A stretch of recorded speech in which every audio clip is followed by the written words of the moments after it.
তাহলে প্রথম এমএস ওয়ার্ডের প্রথম ক্লাস, অর্থাৎ এমএস ওয়ার্ড মানে কি? বেসিক। এমএস ওয়ার্ড মানে হলো যে সমস্ত আমরা টাইপ করি, তারপরে তোমার ওই অ্যাপ্লিকেশন লিখি, দরখাস্ত লিখি, তারপরে বিভিন্ন ছোটখাটো হিসাব কিতাব এগুলি করতে পারি, প্যাডের মধ্যে লিখতে পারি, এই লেখাগুলি হলো এমএস ওয়ার্ড। এমএস ওয়ার্ডে কি কি লেখা যায়? বাংলা এবং ইংলিশ বাংলা লেখা যায়। আর কিছু লেখা যায়? অবশ্যই লেখা যায়। যার দেশের সেই ভাষা কিবোর্ড থাকে সেই কিবোর্ড নিয়ে আমরা লিখতে পারি। বাংলা ভাষার জন্য কি কিবোর্ড দিয়ে আমরা লিখি বেশিরভাগ ক্ষেত্রে? এই যে এখানে আছে কিবোর্ড, এটার নাম হলো বিজয় কিবোর্ড। বিজয় কিবোর্ড দিয়ে আমরা বাংলা লিখতে পারি। এটাকে পরিবর্তন করলে বাংলা হয়ে যায়। আবার এখন ইংলিশ কিবোর্ডে আছে। যখন আমরা যে চাপি, যদি দেখা যায় যে যে আসতেছে, তখন বুঝতে হবে এটা কি ইংলিশ কিবোর্ড আছে। তো আমরা টাইপ তো শিখছিলাম নাকি? টাইপের নিয়মটা কি ছিল? A S D F G space semicolon L K J H. এইভাবে আমরা 7 দিন এক একটা লাইন করে প্র্যাকটিস করি। তারপর Q W E R T, তারপর P O I U Y. আর নিচের লাইনটা কি হবে? Z X C V B space slash full stop comma N N. এই 3 সাথে 21 দিন প্র্যাকটিস করার পরে আমরা আরেকটা জিনিস শিখবো, সেটা হলো the U I C K quick, B R O W N বাউন্ড, F O S fox, J U N T S jump over the lazy dog. প্রথমটা বড় হাতে দিতে হবে, প্রথম বর্ণটা বড় হাতের, আর লাস্টে আমরা ফুল স্টপ দিতে হবে। এই হলো আমার মোটামুটি একটা টাইপের নিয়ম কানুন শিখে নিলাম। আর পরবর্তী হয়ে যাব। একটা জিনিস ফলো করছেন, আমরা যখন টাইপ করে যাব তখন এক লাইন টাইপ হয়ে গেলে কি হয়? পরের লাইনে অটোমেটিক কার্সার চলে যাচ্ছে এবং সেই পরের লাইনের থেকে আবার লেখা শুরু হয়, তাই তো? কিন্তু এই মুহূর্তে যদি আমরা পরের লাইনের থেকে শুরু করতে চাই, কিভাবে শুরু করা যাবে? এন্টার চাপে। এটা ছিল বেসিক ক্লাসের 1 নাম্বার রুল। এন্টার চাপলে কি হবে? নিচের লাইন। এইভাবে আমরা এইভাবে লিখতে লিখতে আমরা হয়তো এক সময় দেখা যাবে যে এক পাতা শেষ হয়ে যাবে। এক পাতা শেষ হয়ে যাওয়ার পরে অটোমেটিক 2 নাম্বার পাতায় চলে যাবে। কিন্তু নিজের ইচ্ছায় যদি আমরা 2 নাম্বার পাতায় যেতে চাই, সেই কন্ট্রোলে আপনি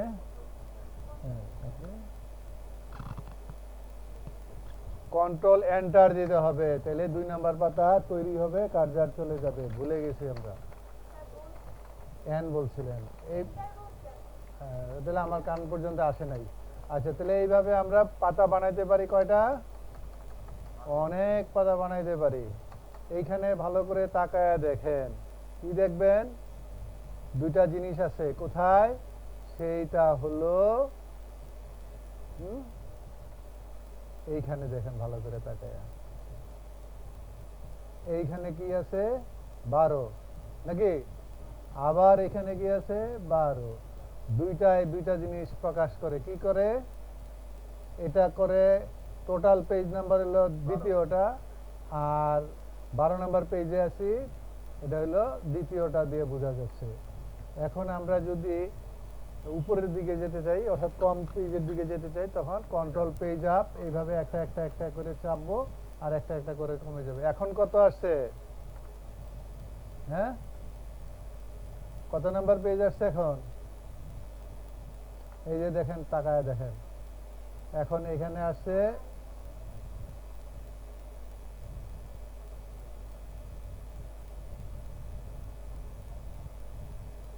এটা কত? 7। এটা কত? 12।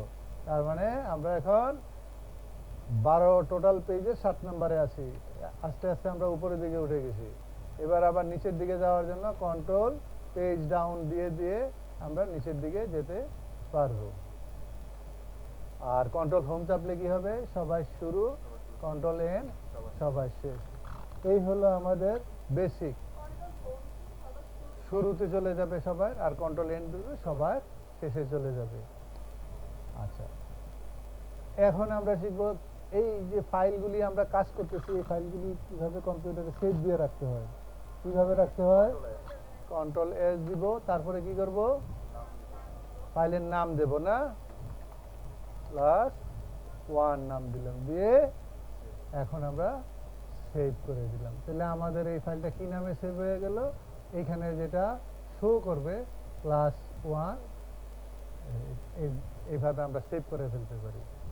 তারপরে আমরা এখানে আমরা যে কোনো সময় আমরা যখন কাজ শুরু করব তার আগে ফাইলটা সেভ দিয়ে নেব। কেন? মাঝখানে যদি সেভ দিতে যাই অনেক সময় দেরি হলে, কোনো কারণে কম্পিউটার ডিস্টার্ব হলে, কারেন্ট চলে গেলে তখন কি হবে? আমাদের লেখাটা আমরা হারিয়ে ফেলব। তো এই যাতে এই কাজটা না হয় এই জন্য আমরা লেখা শুরুতেই ফাইলটা সেভ দিয়ে নেব। ধরো আজকে যদি আমরা কাজ করতে করতে দিন শেষ হয়ে গেল, আমাদের কাজের সময় শেষ, আমরা এখন এটা বন্ধ করে চলে যাব। তো বন্ধ করার জন্য আমরা এখান থেকে ক্লোজ বাটন আছে, অথবা ফাইল থেকে নিচে ক্লোজ আছে, সেই ক্লোজের থেকে আমরা ক্লিক করে দেব। ক্লিক করে দিলে আমরা যদি সেভ দেওয়া থাকে তাহলে অটোমেটিক বন্ধ হয়ে যাবে, আর সেভ দেওয়া না থাকলে আমাকে জিজ্ঞেস করবে। কি জিজ্ঞেস করবে?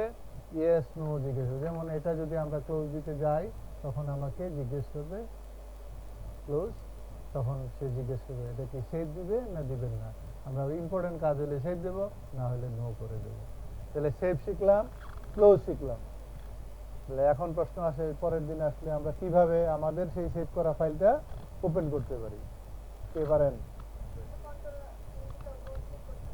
কন্ট্রোল ও ভি না ও, আচ্ছা কন্ট্রোল ও দিলাম।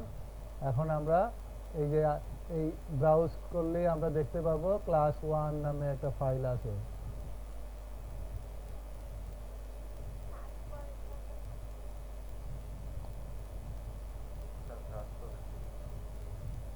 কাজ করুন নাই, অন্য জায়গায় আচ্ছা +1 এইখানে আছে, আমরা এই +1 নামে এখানে পেয়ে গেলাম।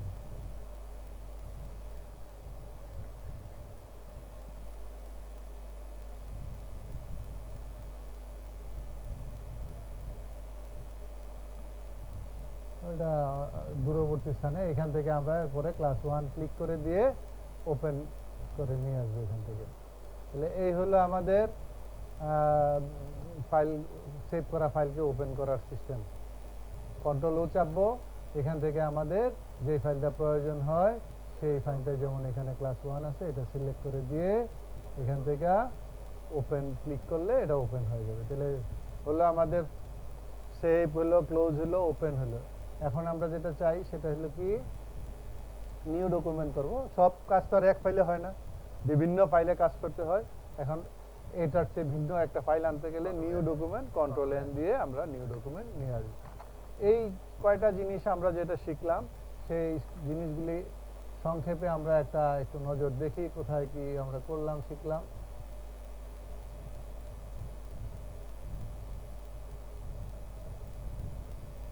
জাস্ট a minute, দেখাচ্ছি। আচ্ছা এটা দূরে চলে গেছে, আমরা নিয়ে আসি।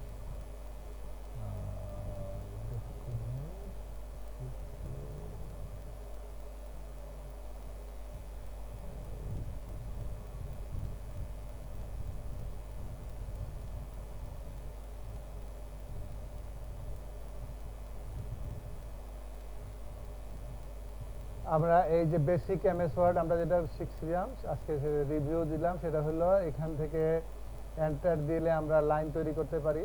কন্ট্রোল এন্টার দিয়ে আমরা লাইন বানাইলাম। 2 নম্বরে আমরা কন্ট্রোল এন্টারে পাতা তৈরি করলাম।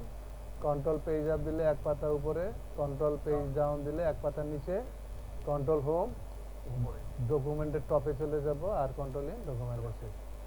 আর সেভের জন্য এখানে আছে 2 নম্বর যেটা আমাদের বেসিক, সেটা হলো সেভ কমান্ড হলো কন্ট্রোল+S দিয়ে সেভ বক্স আসবে, এখানে আমরা ফাইলের নাম টাইপ করব, ক্লিক সেভ দিব অথবা এন্টার দিলে ফাইলটা সেভ হয়ে যাবে। ক্লোজ, সেভ হয়ে গেলে আমাদের ওই উপরে টাইটেল বার বলে, ওই টাইটেল বারের মধ্যে আমরা নামটা দেখতে পারবো।